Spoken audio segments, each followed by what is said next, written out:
it's been a whirlwind for us because we've just experienced another strong typhoon just a week back.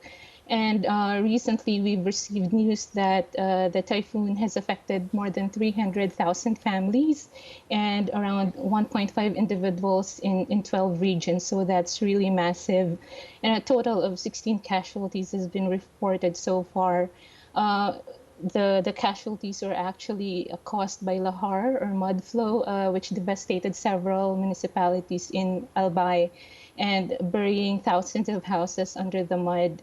There's still no electricity in the Vulvical region at the moment, so it's very difficult to connect and conduct assessments there. And the primary needs of the displaced population now are identified as shelter, kits, face masks, because we're also responding to a pandemic, food and water. And right now, care and partners are doing assessments on the ground, particularly in the provinces of Quezon, Camarines, and Albay. Care and staff and our partners are closely monitoring the situation and are already conducting and responding to the needs as we've received the assessment. So tell us a bit more about those areas that you mentioned that are particularly hit bad. What were they again, and will they be getting the assistance they need, the residents there?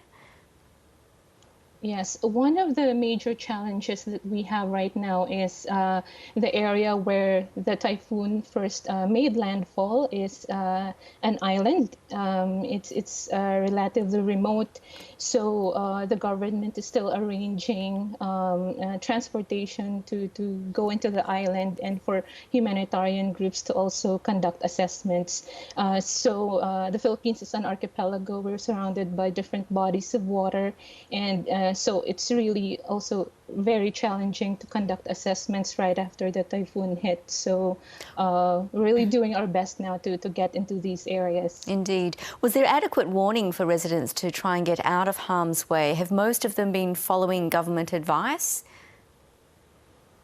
So days before the typhoon, we have our national government agency, PAG-ASA, the Hydromet Warning Agency. They have already released a warning that we have a very strong typhoon coming in. However, certain areas are remote, so there's a high possibility that the warnings may not be able to reach them in time.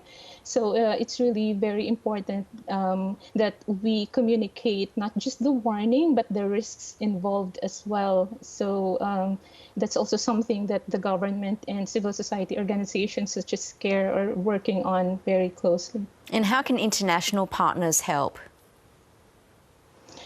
We can help by really focusing, again, as I've mentioned, not just on the warning, providing data and information from different warning agencies and supporting Philippine warning agencies can also help.